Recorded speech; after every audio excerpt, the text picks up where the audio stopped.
Around Kansas Deb is celebrating St. Patrick's Day Kansas style. Next, it's all about the Raven in our wildlife segment. On the Front Porch, our guest is Jay Bohnenblust. Ron Wilson is back with another poem, and we end with Michelle Martin sharing the fiery letter to James Montgomery from Asenath Cambell following the murder of John Lindell. Closed captioning brought to you by Ag Promo Source. Together we grow. Learn more at agpromosource.com. This segment brought to you by Kansas Corn. Learn more at kscorn.com. Top of the morning to you. Happy St. Patty's Day, everybody. We're that one day a year where everybody is Irish, no matter what your Ancestry.com says. I hope you can tell that this scarf is green and not blue. Otherwise, I shall be pinched today.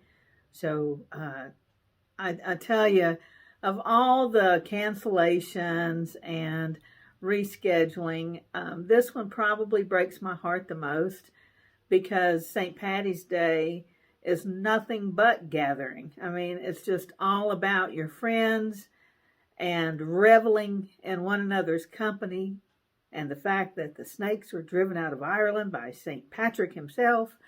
And we have so many Irish connections in Kansas. And of course, it's a day that I always think about dear friends Marge and Barney Heaney, who often led the St. Patrick's Day parade in Topeka. And I understand that is being rescheduled for September.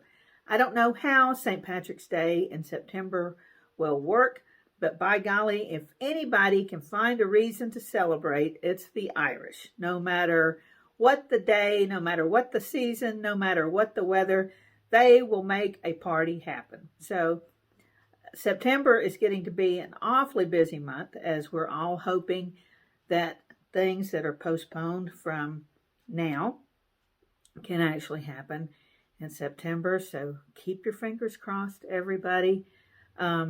I think right now I have every day in September scheduled with something.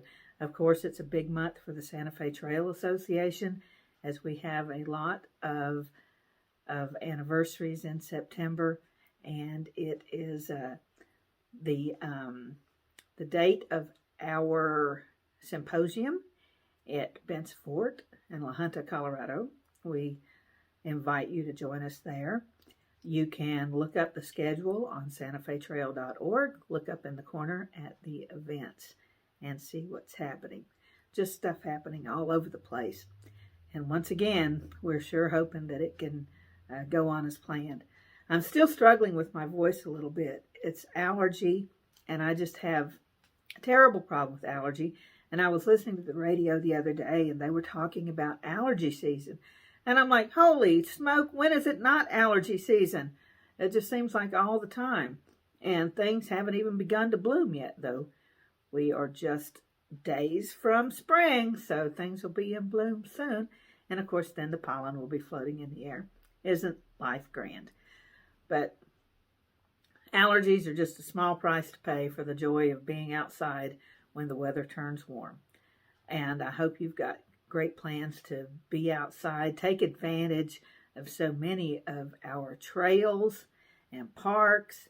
You know, we got tags on the car the other day, and they said, you want a state park pass? You know, and I'm like, wow, what a great deal. Isn't that awesome that they do that? So got the park pass, and I'm going to take advantage of that in the days to come. Take the kids out, let them run off all that energy, and maybe they won't be destroying the living room when they get back home. So hope your St. Patty's Day is a great one. Let's celebrate virtually. Let's toast one another across the miles, and not forget the spirit of the day, no matter where we are and what we're doing.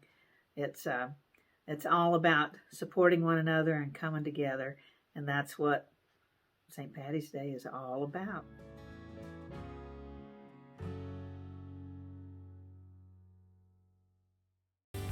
Howdy, I'm Seth Hayes, and welcome to my hometown, from then to now. Council Grove has a rich history as deep as the prairie tall grass. Spend the day visiting 25 historic sites or explore the unique shops and restaurants, or mosey out of town along the Santa Fe Trail. You all visit my hometown, Council Grove, in the heart of the Flint Hills. This segment brought to you by the Western Kansas Wildlife Travel Center in Oakley. My favorite birds, and I've said this before on Around Kansas, are crows and ravens. That maybe because of Edgar Allan Poe, quoth the raven nevermore.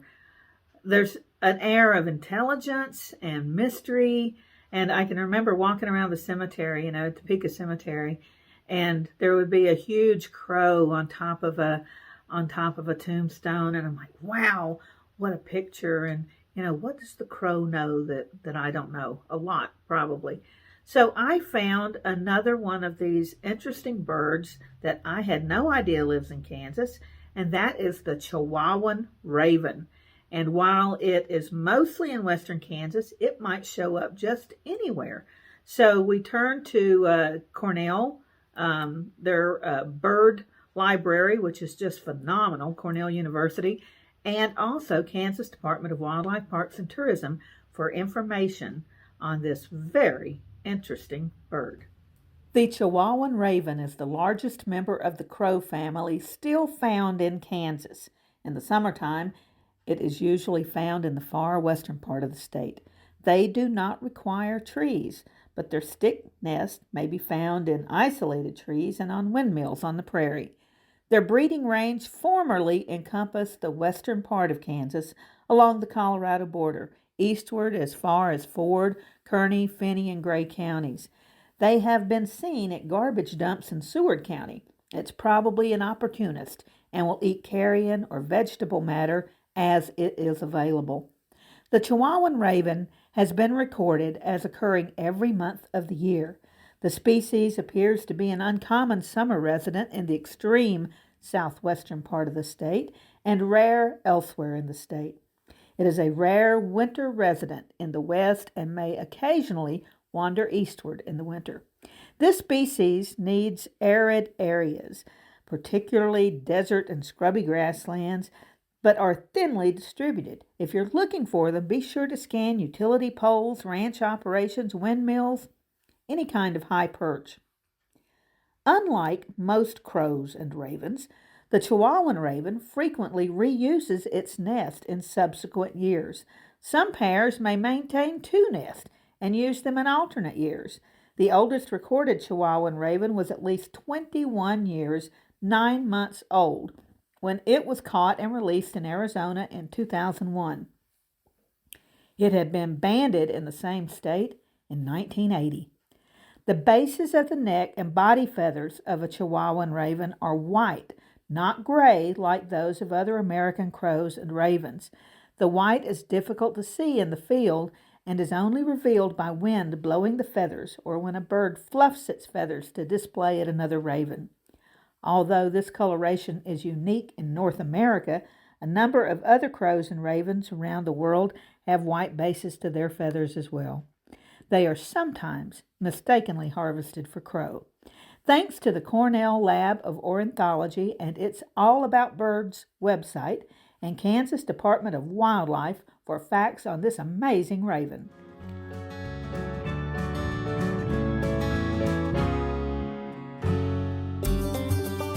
Welcome to the Western Kansas Wildlife Travel Center, right here in my hometown of Oakley, Kansas.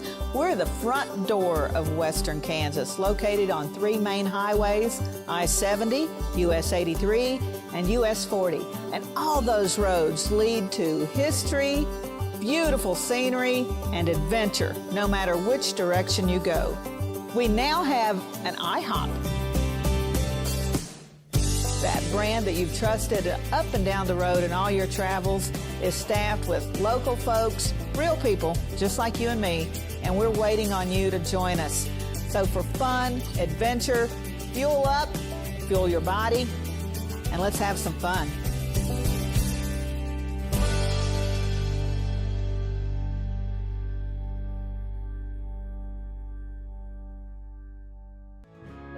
This segment brought to you by Bob Schwartz Financial. Values, commitment, transparency.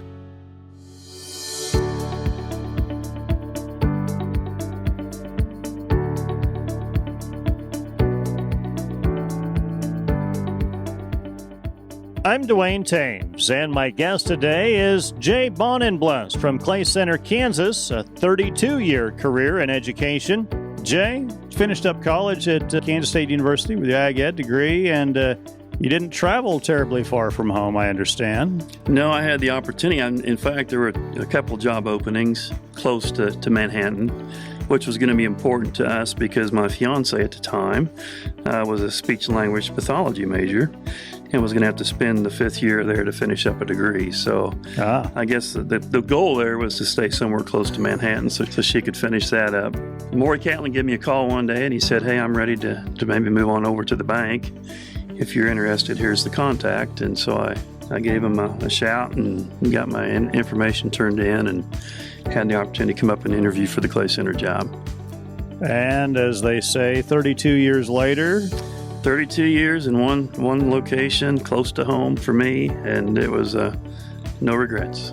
It's pretty amazing. There just aren't many school teachers in particular, particularly ag teachers, but pick a profession today. There are very few people that start and finish in one particular position. We've always had a great opportunity here, a great community with great kids, and the school system was always real strong and real supportive of our ag program, and so it was real easy for me to stay. I'm not going to say that I wasn't given opportunities outside of teaching along the way, but I always kind of liked working with kids and being involved in agriculture without being in production agriculture, and until I finally kind of wore out. It was a great experience for me. So you saw a few changes over time, things that happened during your tenure? Well, I think, of course, when I first started, we didn't have very many females in our program, and one of the things that I did initially was initiate a horticulture program. And, right now, at the end of my tenure, and I think even going forward, there are about a 50% or maybe better female population within the program. And also, we went through things like the name change, the National Organization of Future Farmers of America to the National FFA organization. And that was kind of a hard one for me, but yet, there was enough basis, I guess, to promote the change, to represent the entire population of students in ag education at the time. And, they don't want to leave anybody out, I guess, was the feeling at the national level. That was always something hard for me going forward was, well, what does FFA stand for? Well, it still stands for Future Farmers of America, but our official title is the National FFA organization. I was in the realms of that at that time, and I was against the name change just from the standpoint of worried about losing identity, because it is a rich history that program has had throughout time, and some great national leaders, political leaders and others that came through that program. Yeah, I think that everything evolves. The creed has changed 2 times during my tenure, and they're always just, coming up with new ways, new programs. It seemed like when I was teaching, they would always add something new, but never take anything off the bottom end. And right. So to an extent, we're getting a little bit overwhelmed out there in the classroom to participate in everything that they generated. But, a lot of that's tied to sponsor buy-in. And we're fortunate with the FFA that there are a lot of people out there that appreciate what the FFA does for young people, and they're willing to invest. And, when you have investors and you provide, products and, right. Then get those products out to the classroom for us as the classroom teachers to utilize. And so I saw a lot of that during my tenure as well. A new marketing plan in CDE, all different kinds of ag sales, all kinds of new things coming down the pike. And it was a great experience. That's Jay Bohnenblust from Clay Center, Kansas, joining us on the program. I'm Bob Schwartz, and I've devoted the last 43 years to helping Kansans reach their retirement goals and to protect the family farm. At Bob Schwartz Financial, we believe everyone should be able to live the retirement they've always dreamed of. Our team of professionals can help you create an efficient strategy using a variety of investment vehicles to help you address your financial needs and your concerns. Bob Schwartz Financial, values, commitment, and transparency. This segment brought to you by Santa Fe Trail Meats in Overbrook. Let us help feed your family. If you talk to old-time ranchers in the Flint Hills, as I enjoy doing, you'll hear a saying that speaks to me about the conservation of the Flint Hills. And it supports my view that the best way to conserve and preserve the tallgrass prairie is to keep it in the hands of private ranchers and their families. This poem is called Kansas Flint Hills. In the eastern part of Kansas, a traveler will find a type of ecosystem of a very special kind. It's called the Flint Hills, where you've seen the tall grass grow over endless hills and draws where the creeks and rivers flow. Here ranchers have a saying based on a long-term view: if you take care of the grass, it will take care of you. That means caring for the grassland and managing it best to preserve it for the future and the rancher's long-term quest. It means managing it wisely with controlled, prescribed burns and avoiding overstocking to move the herd by turns. Grazing keeps the ecosystem in balance, as research findings show, just as bison grazed these grasslands those centuries ago. Years ago, some said the government should save the tallgrass prairie as a park or buffalo commons with the cost that would carry. But rather than a park run by the government, the best course is private ownership and long-term management. The best way to preserve these beautiful prairie lands is to keep ranch families on them as they stay in private hands. It's a wonderful lifestyle, though it won't make you wealthy, but the ranchers have incentive to keep the grasslands healthy. Because the ranchers live by these words, which I sure believe are true: if you take care of the grass, it will take care of you. Happy trails.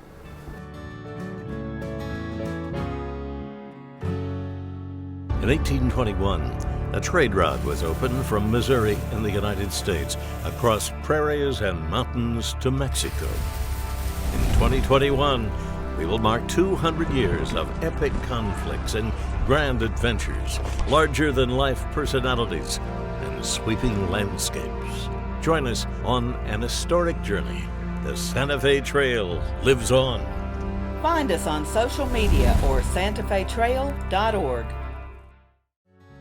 This segment brought to you by Kansas Farm Bureau, the voice of agriculture. To join today or for more information, go to kfb.org or find us on Facebook and Twitter.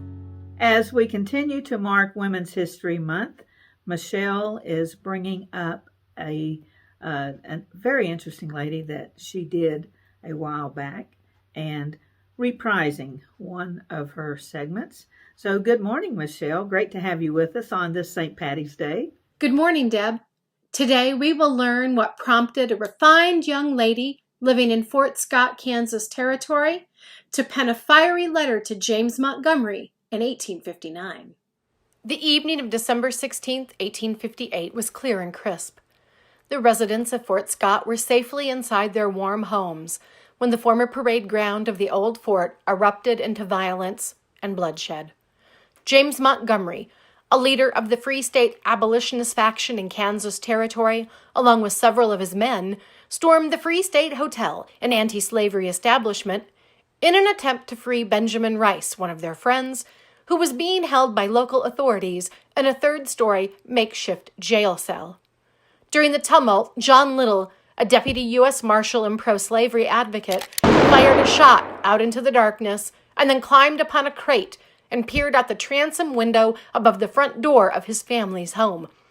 Suddenly, the glass of the transom shattered, and Lindell fell to the floor in a pool of blood. His terrified father, a physician, and his sister rushed to his aid to no avail. With dawn's first light, John Lindell's fiancée, Asenath Cambell, and her family, who supported the anti-slavery crusade, would learn of his death at the hands of James Montgomery's men. After the shock of Lindell's death began to subside, Asenath took pen and paper in hand and issued a warning to Montgomery and his men. Montgomery, listen to me. Today I heard you said in a speech a few days since that you were not sorry you'd killed John Lindell, that he was not killed too soon. Can you before God say so? Oh, the anguish you have caused. He was one of the noblest men ever created.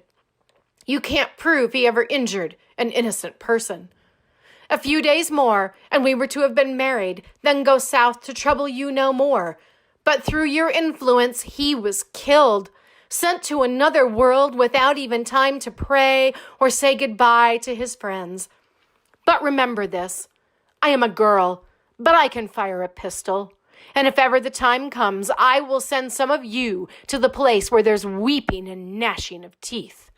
You a minister of God, you mean a minister of the devil, and a very superior one, too. Asenath's letter ran in the Fort Scott Democrat in January 1859, at a time when most women were only mentioned in print when they married, gave birth, or died. Her words show how women were impacted by the political violence of the era. Ironically, for Asenath, John Little's death would not be the only one she endured in her lifetime. After 2 years of marriage, she would suffer the loss of her infant daughter and new husband by 1871. Today, Asenath Cambell's letter and John Little's death are stories shared with visitors at Fort Scott National Historic Site. I hope you will join me again for another historical adventure somewhere around Kansas. I'm Deb Goodrich. Happy St. Patty's Day, and I'll be seeing you somewhere around Kansas. Okay, looks like it's time for our tour. Welcome to the Fort Wallace Museum. Here at the museum, you're going to find some really interesting stuff, like our replica stagecoach from the Butterfield Overland Dispatch. We've got facades from the fort buildings. We've got an 1870s flag. There's a plesiosaur that was discovered locally. We've got the Ray pump organ collection. We're a little bitty place with a great big story, and we'd love to have you.